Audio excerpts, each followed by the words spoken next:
Hi everyone, welcome to the Meditation Bliss course. We're so happy to have you join us. Namaste. The light in me bows to the light in you. We honor you for doing this work, for being on this journey, and we're here to guide you along the way. So when we begin to meditate, it's really important to be gentle on yourself. So, most people believe that once you begin a spiritual practice, it's as if you have to set aside time every single day to now meditate, and you're going to set aside your, alarm clock and set a specific time, have a specific space to meditate. And those are all beautiful practices, but we don't want to look at meditation as some sort of a boot camp, Our friend Sally Campton wrote this beautiful book called Meditation for the Love of It. And that's what we want to do. And this course is a very beautiful course because it introduces you to meditation. And it is when we become aware of our thoughts, our emotions, our conditioned beliefs, we become more aligned with our higher selves, our true selves, our divine essence. So this course will just walk you through how to become more aligned with your divine essence and your higher self, your true self. Thanks so much. Basim and I are so grateful to have you. So when most people begin a meditation practice, you will find a lot of articles on how to begin meditation, and a lot of them will suggest that you set aside 15 minutes every day or 5 minutes every day or whatever, set a specific time, and it's like be really consistent, do it every day. But it's so important to be gentle and accepting because, meditation is not a boot camp. It's a date with the divine. It's you making time for yourself, and it's so sacred and it's so full of love. Our friend Sally Campton wrote a book called Meditation for the Love of It. And that's the approach we want to take towards meditation. We don't want to be so boot campish on the whole practice. And the spiritual practice could mean, and maybe even not use the word spiritual practice. Our teacher Sonia Chakras, she calls it time with God. And whether it's like time with your inner God, the universe, God outside of you, whatever it is that connects you and it's unique to everyone, it's that beautiful sacred time. And it can mean anything for different people. So basically, for some people, meditating with binaural beat meditations, or meditating with some sort of music in the background, or focusing on your breath and sitting in stillness, these are all different practices. Even coloring is a meditation practice. So you could begin wherever your heart calls you towards. There's no set way. It's just the intention of becoming more aligned with your true essence, that unconditional love that's within all of us. You're probably wondering, why should I meditate? Most people find meditation boring. I definitely was one of them. I was like, meditation, because I have a lot of energy and I like to move around a lot, and I always love like the flow of things. So sitting in stillness was something completely foreign to me, and it didn't come easy. I had a lot of thoughts just racing through my mind. I had a lot of pictures, because I'm a very visual person, so I had a lot of pictures just drifting through my mind, and a lot of the time it was quite annoying because I was like, okay, how do I get a hang of meditation? But slowly, as I began to sit, it just became much more natural. And the breath is a very important tool. So the breath is the part of us that never changes. It's eternal. That space inside of us that's just still and silent at all times. And the more we connect with our breath during meditation, the more we can align with who we truly are. And so meditation allows you to become aware of who you really are. It brings awareness to that still silent part of you that's forever there. It's always there. It's not changing, whether you're stuck in traffic or whether your child is throwing a tantrum. Meditation, just setting aside like 5, 10, 15 minutes every day, aligns you with that awareness of who you really are.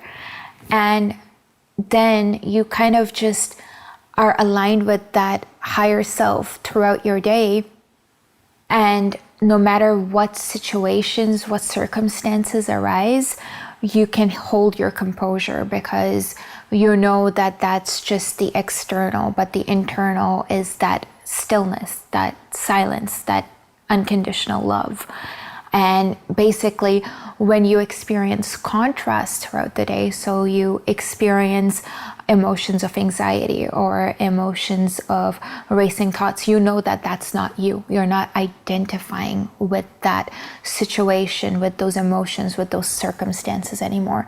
So that gives you a very good emotional guidance system, as Abraham Hicks calls it, so that you can be much more aware throughout the day. And when something doesn't feel right, you know automatically, and you can trust your intuition and take action based on that. So it makes us much more in tune with our body's wisdom, our heart's wisdom, because a lot of us just focus on the mind.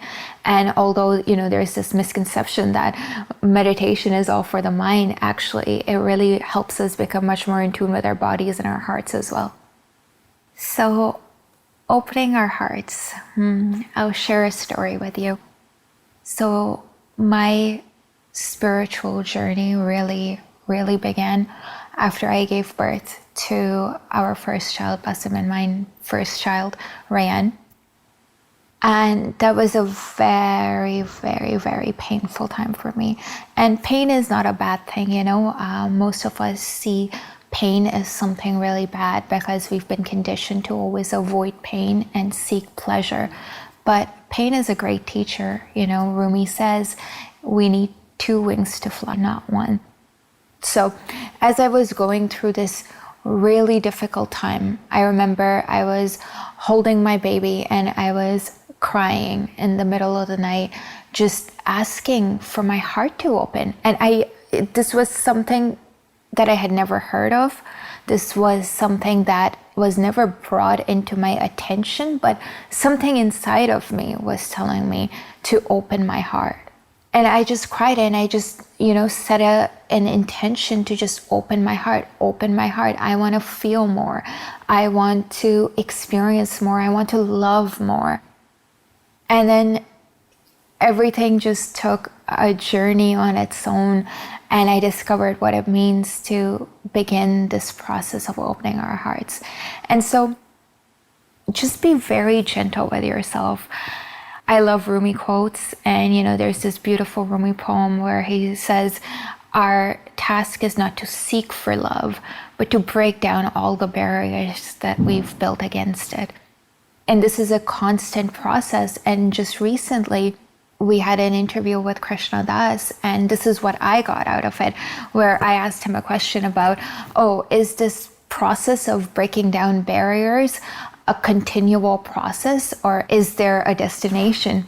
And he shared this lovely story about how there was a yogi and there was a rickshawala, and the yogi had been, devoting himself to the spiritual practice his whole life, and he had been really dedicated. And then the rickshawalas are just, they're the drivers of these vehicles that transport people around.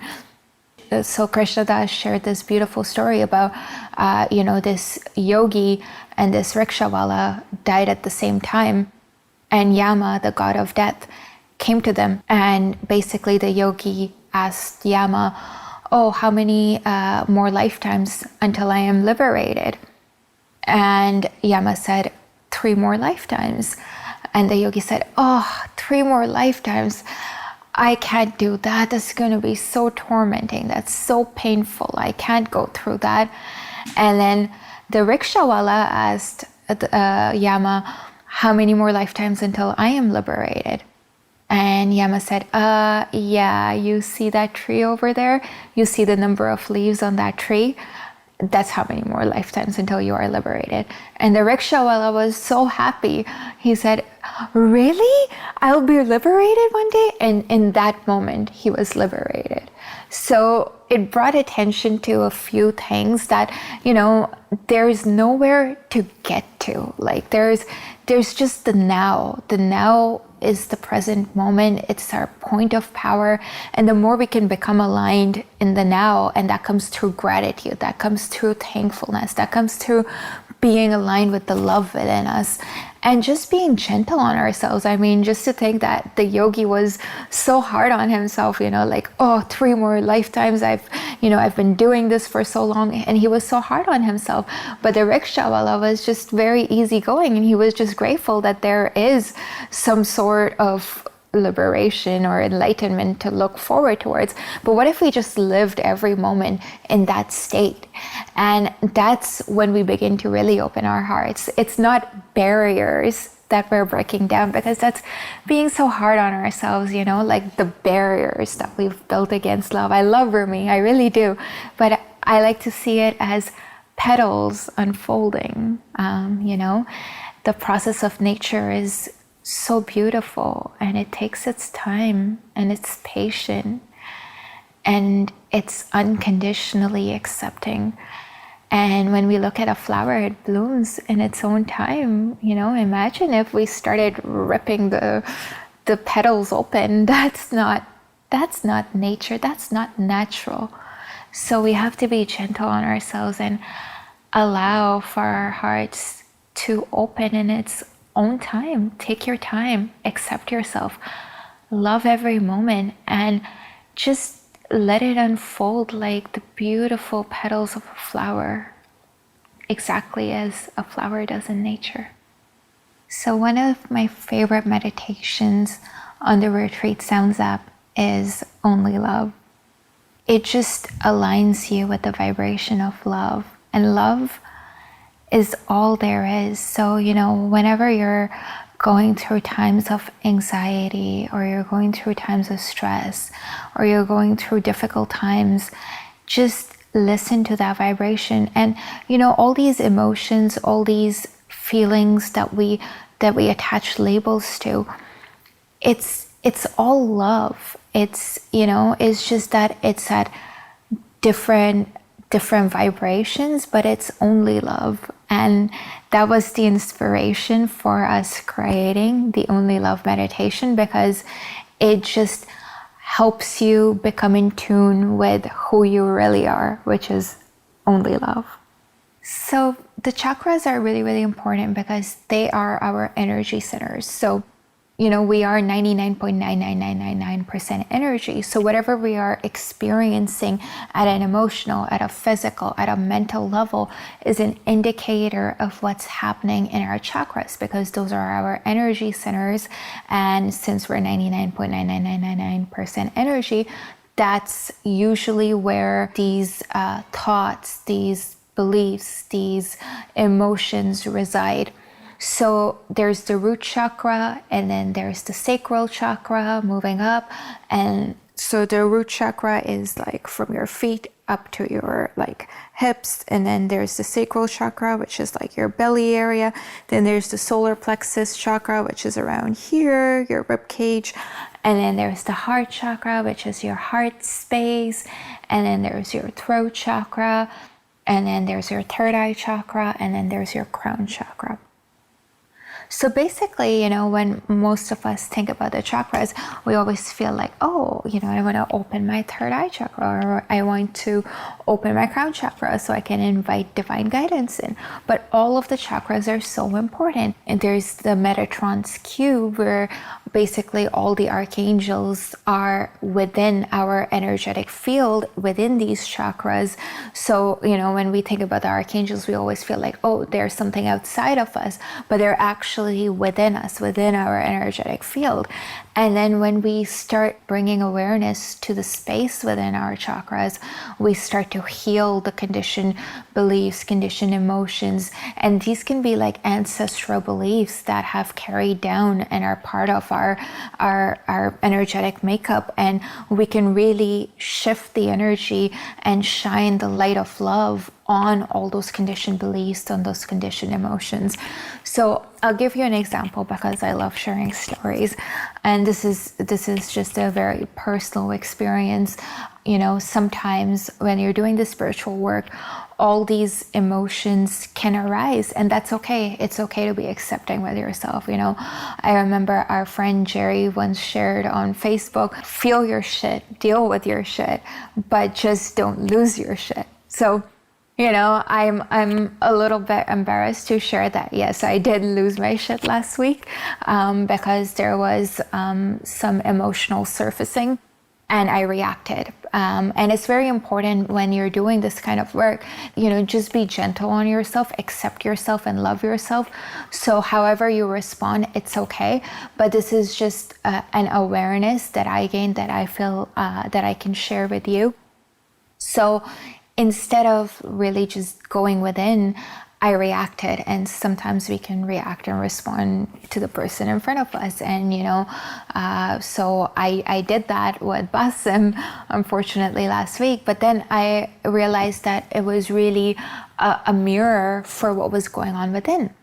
And this brought awareness to my root chakra. And the root chakra is so important because that is what creates the fight or flight response, right? So if you're in a state of anxiety, or if you're experiencing stress, or if you're experiencing any sort of fear, that's usually associated with our root chakra, because that's where our adrenals are associated with. So if you're going through any sort of adrenal challenges, or if you experience more feelings of anxiety or stress, that's usually an indicator of an imbalance in the root chakra. And so I really went deep into trying to understand, okay, what does the root chakra represent? And it really represents our relationship to security. And, you know, for a lot of us, we've just repressed who we really are because we felt that in order to have security, we needed the love of our mothers. And, you know, for a lot of us, you know, it's nobody's fault, but these were just patterns that were passed down. And so love, rather than being given and received unconditionally, it had conditions imposed on it. Like, for example, for me, my mom always wanted me to just keep achieving more. And the love was associated with recognition. And so basically, whenever I felt unrecognized by my partner, by my children, by anyone that I love, I felt unsafe because I felt that if they don't recognize me or see me, they don't love me. So these are just common beliefs, and not really common, but unique beliefs that we hold according to what love is. And love is always attached to something. And the answers really are to just go back to your relationship with your mother when it comes to the root chakra, because that's where most of the answers are. So basically, you know, this is how deep the work goes with the chakras. And it's really important to just be aware of that so we can really begin to heal ourselves.